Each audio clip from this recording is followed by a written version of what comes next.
नमस्कार। उम्मीद करता हूँ आप सब अच्छे होंगे, स्वस्थ होंगे और सुरक्षित होंगे। आज की जो कथा है, उस कथा में हमें 3 चीज़ें जो हैं वो एक साथ देखने को मिलती हैं। पहला, जल का संकट। दूसरा, जल का महत्व। और तीसरा, जल के देवता। ये तीनों चीज़ें हमें इस कथा में एक साथ देखने को मिलेगी। तो मैं इस कथा को प्रारंभ करता हूँ। कई वर्ष पहले जब इंद्र जो है वो देवताओं के राजा बने, तो जहाँ सभा में वो बैठे थे, वहाँ पे जो है देवताओं के कुल गुरु यानी कि बृहस्पति जो है वहाँ पे आते हैं सभा में, और देखते हैं कि इंद्र बैठे हैं, तो उनको एक न्यायशील जो है वो आशीर्वाद देते हैं, बधाई देते हैं कि आप जो है वो राजा नियुक्त हुए हैं। और इस अवसर पर एक सुंदर जो है वो माला लेकर आए होते हैं, जो कि वो भेंट करते हैं इंद्र को। जब इंद्र को वो माला भेंट करते हैं तो इंद्र उस माला को देखते हैं, और अहंकार में आकर इंद्र जो है उस माला को एक तरफ कोने में फेंक देते हैं। वो माला जो है, जो इंद्र के पास जो ऐरावत खड़ा होता है, जो हाथी होता है, उसके पास चला जाता है, और माला जो है वो टूट जाती है। अपने अपने द्वारा लाए हुए माला कि इस तरीके से अपमान देखकर जो बृहस्पति हैं, उनकी भावनाएं जो है उनको ठेस पहुंचता है। वो इंद्र की सभा से वहां से उठ के चले जाते हैं।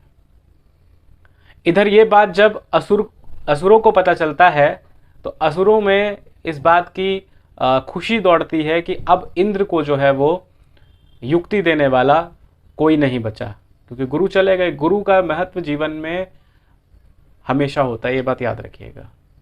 क्योंकि गुरु ही है जो आपको सही या गलत बताता है, गुरु ही है जो आपको एक तरीके से सलाहकार की भूमिका में आता है और आपको बचाता है। जब असुरों को ये पता चला, तो असुरों ने जो है इस बात को इंद्र को बताया। इंद्र को जो है सीधे तौर पर जो है वो युद्ध के लिए जो है वो आमंत्रित किया।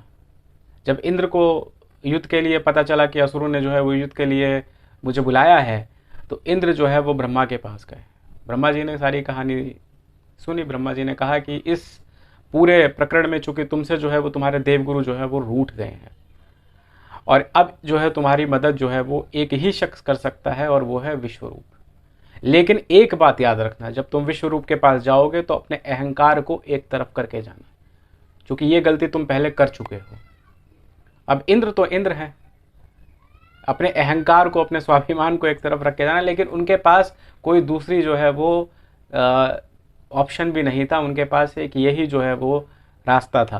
तो इस रास्ते पे चलते हुए इंद्र जो है देवताओं के साथ विश्वरूप के पास पहुंचे और प्रणाम किया और विश्वरूप को बताया। विश्वरूप ने इनके अनुरोध को जो है वो स्वीकार करा, और युद्ध शुरू भी नहीं हुआ था कि देवता जो है वो विजयी घोषित हुए।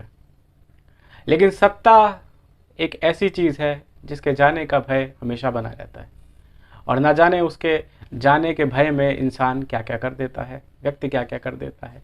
इंद्र ने जो है, इंद्र को भी कहीं ना कहीं ये डर था। इंद्र ने सोचा कि भले ही विश्वरूप ने मेरी मदद कर दी, लेकिन है तो असुरों का देवता।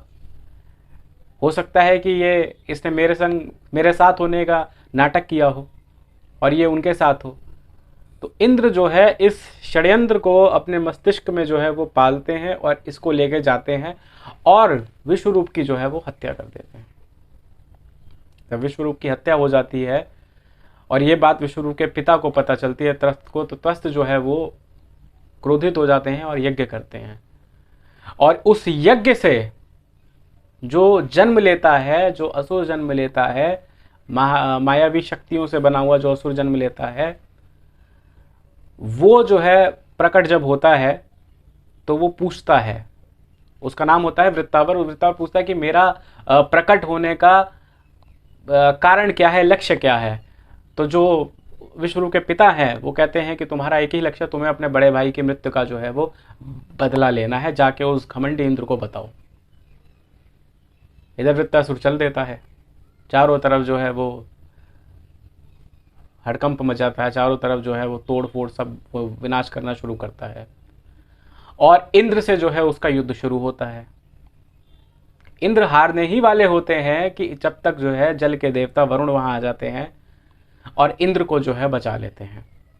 अब वरुण का आना, जल के देवता का आना इंद्र के लिए तो जो है वो सही साबित हुआ। लेकिन वृत्तासुर के लिए जो है वो ठीक नहीं था। वृत्तासुर परेशान कि 2 लोगों के युद्ध में तुम कहां से आए और क्यों आए। अब वृत्तासुर ने जो है वो वरुण को परेशान करने के लिए पूरे सृष्टि के जल को अपने अंदर समा लिया। आप कल्पना करके देखिए, पूरी पृथ्वी अगर जल के बिना हो जाएगी, जल विहीन हो जाएगी, तो क्या स्थिति रहेगी। अब फिर एक बारी जो है इंद्र जो है वो जाते हैं उस समय के ज्ञानी ऋषि, ज्ञानी तपस्वी, ज्ञानी मुनि के पास, जिनका नाम था दधीचि। उनके कदमों में जाते हैं, उनसे अपनी जो है वो बात रखते हैं।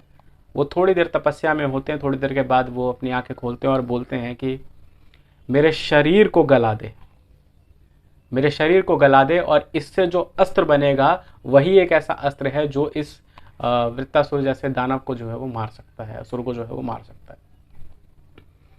इंद्र प्रणाम करते हैं और दधीचि का जो है वो शरीर गलता है और उससे जो है वो एक वज्र बनता है। यही जो है वो कथा वज्र की है, जो मैं बता रहा हूँ। और वज्र बनता है और उस वज्र को जब चलाते हैं शस्त्र के तौर पर, तो जो वो असुर है, जो मायावी शक्तियों से जन्मा असुर है, वो जो है मर जाता है। अब इस कहानी और इसी वजह से, और फिर जो है जब वो मर जाता है तो पूरी सृष्टि पे जो है वो जल आने लगता है, पूरी सृष्टि पे जो है वो बरसात होने लगती है, पानी आने लगता है। और इसी वजह से इंद्र को जो है वो बारिश का भी देवता कहा जाता है, बारिश का भी कहा जाता है देवता।